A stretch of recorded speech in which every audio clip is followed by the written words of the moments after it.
I woke up to the feeling that someone was standing too close to my bed, that quiet pressure in the air that makes your body tense before your brain catches up. And before I could even open my eyes, a calm female voice said, "Relax, it's just me."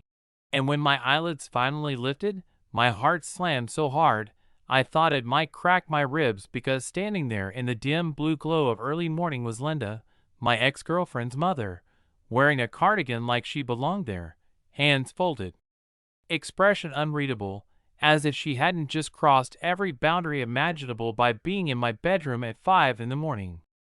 My mouth opened, but no sound came out, memories flooding back all at once.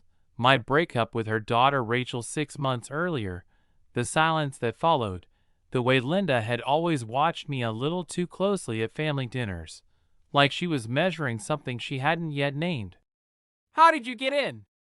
I finally managed, pushing myself upright, the sheets tangled around my waist, my pulse roaring in my ears. She didn't answer right away. She glanced at the door, then at the window, then back at me, as if checking for witnesses, and said softly, "We need to talk. And this was the only place I knew you wouldn't lie to me." That sentence alone sent a chill through me. Linda had always been composed, elegant, the kind of woman who never raised her voice, but now there was something urgent beneath her calm, something fractured. I reached for my phone on the nightstand, more out of instinct than intention, and she noticed immediately. "I'm not here to hurt you," she said. "If I were, you'd already know." That wasn't comforting. I asked her again how she got in, and she finally admitted she still had the spare key Rachel had forgotten to take back after the breakup. That stung more than I expected, a reminder that pieces of my old life were still scattered around, unlocked. She pulled out the chair from my desk and sat down like this was a scheduled meeting, then looked straight at me and said, "Rachel lied to you. About why she left. About everything that came after. And now that lie is about to destroy more than just your heart." My chest tightened. I hadn't spoken Rachel's name out loud in months. Linda told me Rachel was in serious trouble, financially, legally, emotionally, and that she'd made choices that couldn't be undone. I wanted to stop her, to say it wasn't my problem anymore, but something in her eyes, fear, maybe guilt, kept me silent. She said, "You are the only person who ever saw the real her. And somehow, you're the only one who can still reach her." I laughed, bitter and sharp, and said, "Then why are you here instead of her?" Linda stood up slowly, walked closer, and lowered her voice. "Because if she comes here, you won't listen. If I come, you might." That was when I realized this wasn't about closure. This was about damage control. She confessed that she'd interfered in our relationship from the beginning, subtly pushing Rachel toward choices that benefited the family image, the business connections, the life Linda herself had sacrificed for. "I thought I was protecting her," she said, eyes finally wet. "But I taught her how to run instead of how to face consequences." The room felt smaller with every word. Dawn crept in through the blinds, lighting up the dust in the air, and I felt like I was suffocating in a past I thought I'd escaped. Linda asked me to meet Rachel one last time, not as a lover, not even as forgiveness, but as truth. "Say no if you want," she said, backing toward the door.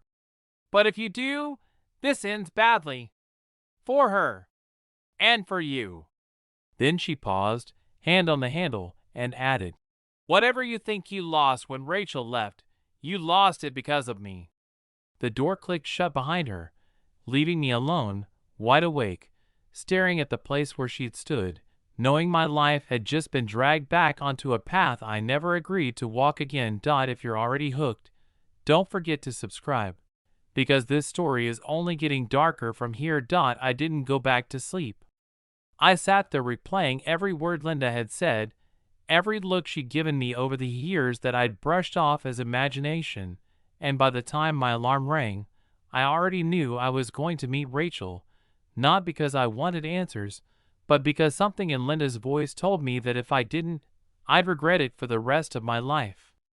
We met at a cafe halfway between our old apartment and her parents' house, neutral ground like a ceasefire zone, and when Rachel walked in, I barely recognized her.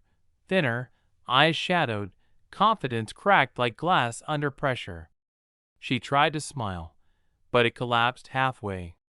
We talked in circles at first, about nothing, about weather and work and how strange it felt to sit across from each other again, until finally I asked her why her mother had shown up in my bedroom like a ghost with unfinished business. Rachel went pale. She whispered, "She promised she would." "Drag you into this." That was when the truth finally spilled out.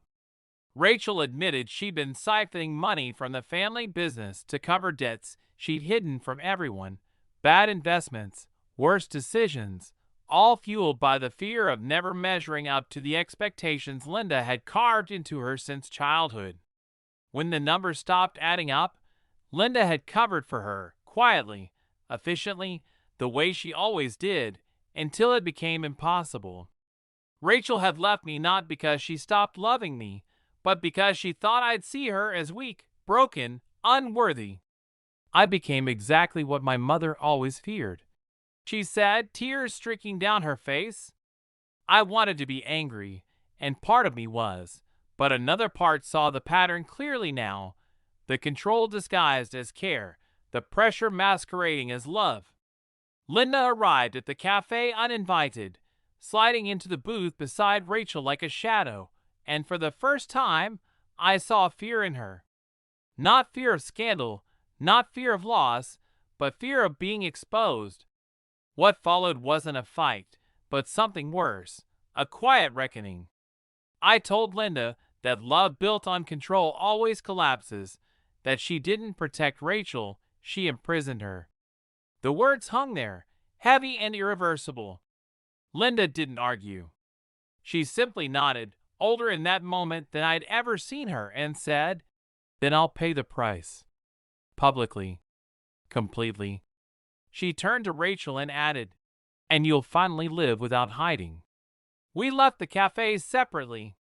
Rachel and I didn't get back together. Some things don't fit the way they used to, and forcing them only breaks them again.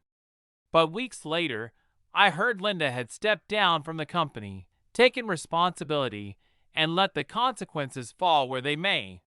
Rachel started over somewhere new, on her own terms. And me? I changed the locks, yes, but I also learned something vital. The people who enter your life quietly can still change it violently, and sometimes the most unsettling wake-up calls are the ones that finally set you free. If this story moved you, shocked you, or made you rethink the past, subscribe to the channel right now. More powerful, emotional stories are coming, and you won't want to miss the next one. I thought the story was over once Rachel left town and Linda stepped out of the company. But real life doesn't end cleanly. It echoes, and those echoes found me 3 months later on a rainy evening when my phone buzzed with a number I didn't recognize, and against my better judgment, I answered. The voice on the other end was calm, older, worn down in a way that sounded permanent, and when she said my name, I knew instantly it was Linda, not the controlled, immovable woman who had stood in my bedroom that morning, but someone stripped of titles and certainty, someone calling because she had nowhere else left to stand. She told me she was sitting alone in her car outside the hospital, that Rachel had collapsed at work and been rushed and unconscious, and before I could even ask why she was calling me instead of a lawyer or a doctor, she said, "Because she asked for you before she passed out." And that single sentence hit harder than everything else combined. I found myself driving without remembering getting the keys, the wipers fighting the rain like they were angry at the sky, my mind replaying every moment I tried to bury, every word left unsaid, every chance I thought I'd missed but maybe hadn't. At the hospital, the smell of antiseptic and old fear wrapped around me, and when I saw Rachel lying there pale and still, machines breathing and beeping where confidence and ambition used to live, something inside me finally cracked. Linda stood by the window, smaller than I remembered, hands trembling despite her effort to control them, and she didn't speak when I walked in. She just nodded, acknowledging that whatever power she once had over the situation was gone. Hours passed in silence until a doctor explained Rachel had been running herself into the ground, surviving on stress and denial, her body finally demanding payment for years of emotional debt. When Linda whispered, "This is my fault," I didn't argue, but I didn't agree either. I told her blame was useless now, that responsibility only mattered if it led to change, and for the first time, she looked at me not as someone to manage, but as someone to learn from. Rachel woke up near dawn, eyes unfocused at first, then locking onto mine with surprise and something like relief, and she tried to apologize, but I stopped her, telling her survival didn't require permission and healing didn't need a speech. We talked quietly while Linda stepped out, giving us space she'd never known how to give before, and Rachel admitted she was scared of living without someone directing her every move, scared that freedom might feel like falling, and I told her that falling wasn't failure if you chose where to land. When I left the hospital later that morning, the rain had stopped, the city washed clean. And I realized something profound. Sometimes people re-enter your life not to stay, not to fix everything, but to close the door the right way so it doesn't slam in your dreams forever. Linda never came to my apartment again. Rachel and I stayed in touch, not as lovers, but as two people who survived the same storm from different sides.